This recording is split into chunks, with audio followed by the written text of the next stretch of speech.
Welcome to Mother of Mammals podcast with your host Bria. I've just finished editing to release the previous episode about where I get my self-conversation skills from, and it's really made me think about what we do with wiseness that comes from trauma, especially childhood trauma. I was thinking how it affects me in life. I've had many different phases of life, but I would say the last few years especially, I've suddenly said, I'm not going to put up with a load of shit and just, stop putting up with the behaviour from people that I no longer want to put up with, which pretty much always, I'm trying to think of an occasion where it's not ended in the end of a relationship. Yeah, ending your relationship sometimes seems to be the only way to move on from certain phases of your life. So I was thinking about childhood trauma and growing up in a house of violence, and also growing up in a house with a sick parent. They're both things that have always made me, in a way, wise beyond my years. And I feel like now in my 40s, I feel like I'm at a stage in my life where the wiseness matches my age, which is nice. It's making me be much more in the here and now. I was thinking about different ways that this has really affected life and relationships with people throughout life. I seem to have been that friend, especially for a lot of people, that is the one to go to when you're in need, when you need a good talk, when you need to work something out, get something off your chest. I seem to be the one that people contact. And it feels like I willingly took on that role. I wouldn't mind it. It felt like this is something that I can do for other people. And it seems to be in my nature to like to do things for other people, whether it's cook or invite them round, help out with their children, think of nice days out to do. I like that. But slowly, as time goes on in relationships with people, usually what would happen in friendships that would gain a lot from me being wise beyond my years would be that something maybe happens in my life where I need people to give back to me. And I find that sometimes I can receive nothing. You know, we don't have to receive the same or equal amounts, but we have to receive something. And it highlights in me that I'm this person that you go to when you're in need, and you happily get on with your life without considering me when things are good. Always when I come to that realization, I tend to struggle with the friendship, and then the friendship ends. Whether it ends from me speaking up for myself, or if it ends by me just distancing myself. I can be a bit of a ghoster.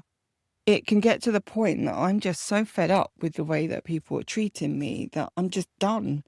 And I don't feel that I need to give anything more, and that includes an explanation. So sometimes I do just go, stop answering, messages and calls. I'm done. When I'm done, I'm done. But then, of course, you are left with those people that you give to them and they give to you. They see you. I've actually had a couple of friends pull me up over the years. I remember one situation where I was working with a close friend of mine, and someone close to me was very ill, and I was just very stressed out, but not particularly sharing how I was feeling.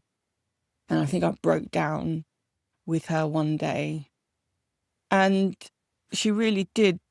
And I remember this vividly, but say, you really need to let us know, like let people know if something bad is going on with you. You seem to be able to hide it away. And it's sometimes you just need someone to say something and pull you up on something, to be like, okay, like literally that was all it took. It was about 5 seconds of words that came out of her mouth, but it made a massive difference in our friendship. And I have those friends that show me that they're there for me, and they make sure they tell me that they're there for me. So I suppose the users, in a way, just never last that long. So what this, I think, so what these life experiences made me was a hypervigilant person. And I have to say, the majority of times, I like that part of my life. I think the way it shows up with me is it means that I'm a very practical person, and I can kind of adapt the skill to different places. Like as a young adult, I used to do a lot of pub work, and I was really good at that because of being hyper vigilant. I remember there would be some days that were just so busy. It would be crazy busy. Like maybe there was a maybe there was a big football match on and the pub would just be packed.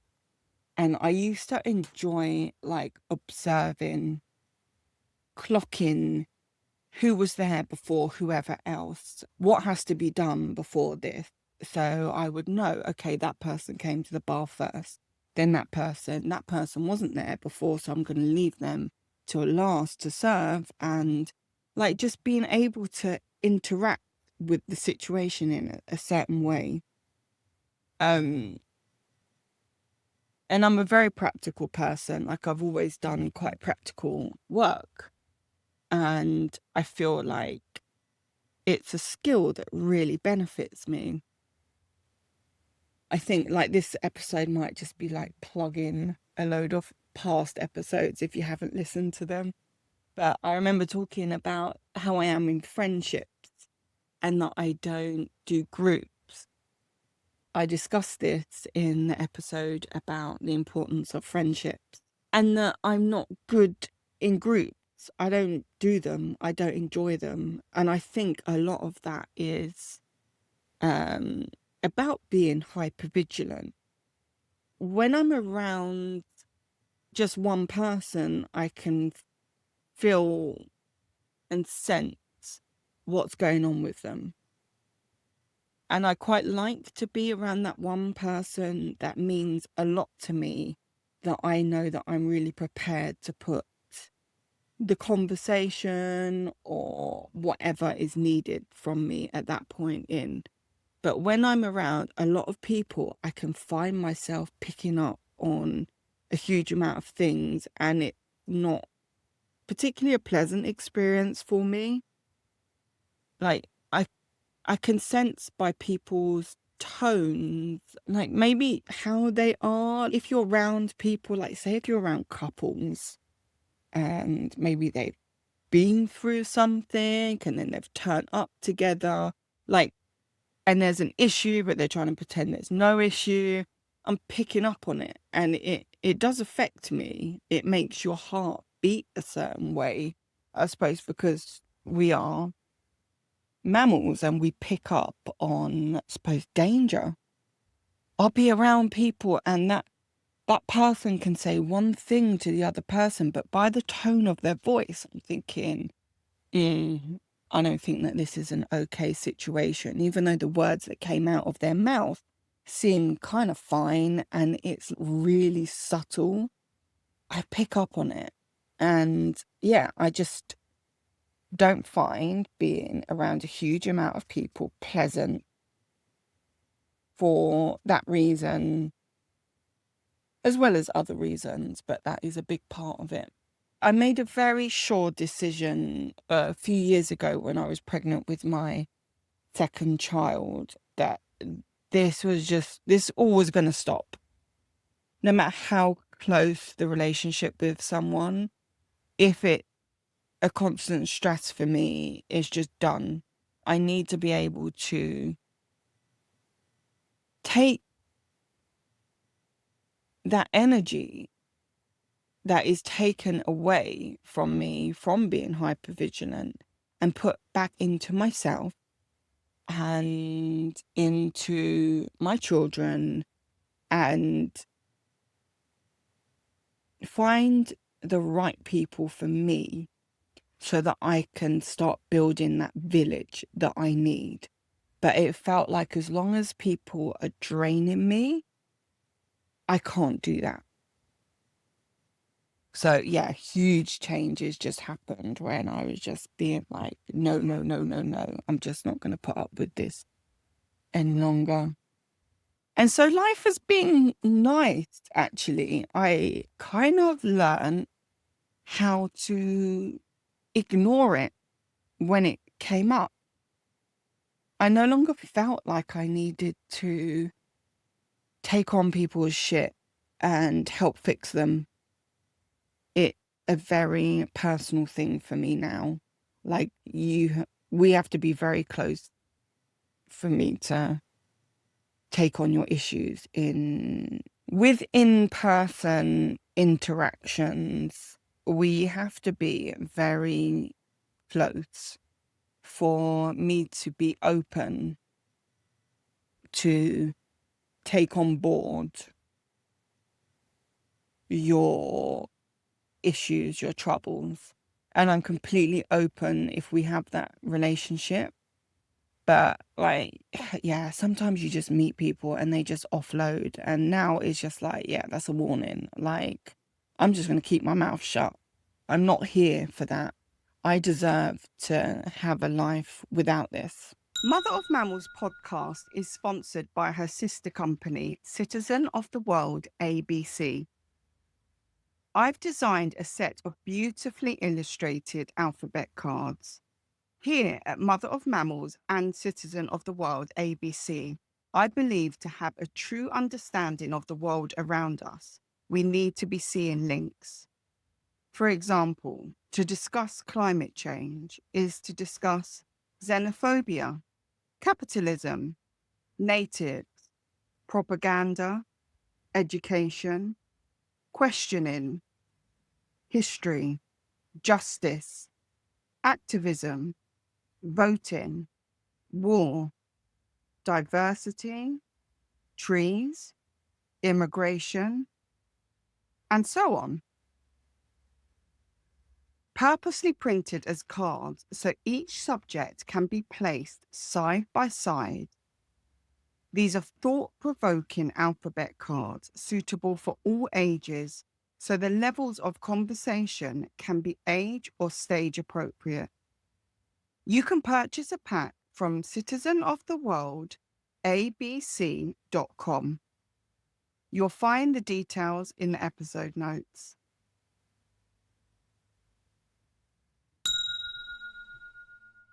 I will occasionally just say meet a random person on the bus who's going through some shit and they'll talk to me and I will talk back and I will maybe offer advice if I think that that's appropriate. But knowing that we're going to say goodbye to each other in 20 minutes time, so I'm not fully taking that on. And now I'm kind of like more open to doing what's best for me, which is really learnt. It's been a process for sure. I'm now learning how life, my youngest at 2.5, we are both feeling like we can spend a little less time together. Things are just, again, slipping into place. And I have decided to take my hypervigilant and marry that with my passion of photography and start a business becoming a documentary style funeral photographer. I find with this, I can go into a space with many, many people. I can stand to the side and I can observe and see a lot of what's going on. And instead of me emotionally taking that on, I photograph it. I photograph feelings and situations and all the emotions that come with these ceremonies. I photograph people that are towards the end of their life, being able to pick up on the raw emotions that come with that.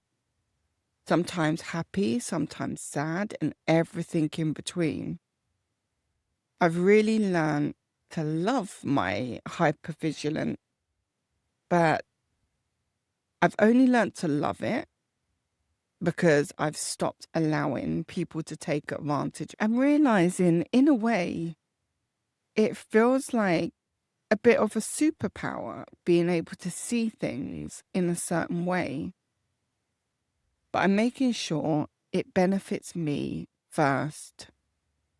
I'm able to, through my work now, get it out of my system. And I come back from these days and it feels like it's out of my system and I have something amazing to show for it that I'm really proud of and that I enjoy doing. So I guess that I just feel like, depending on what your boundaries are and what you allow into your life, something can turn from really shitty to amazing. Just, it depends on how you view it. I hope that you've enjoyed listening, and maybe you might want to go back and listen to the episodes that I've mentioned if you haven't already heard them. And if you enjoy Mother of Mammals podcast, I'd really appreciate it if you left a review and follow the show so the episodes keep coming to you. Thanks for listening.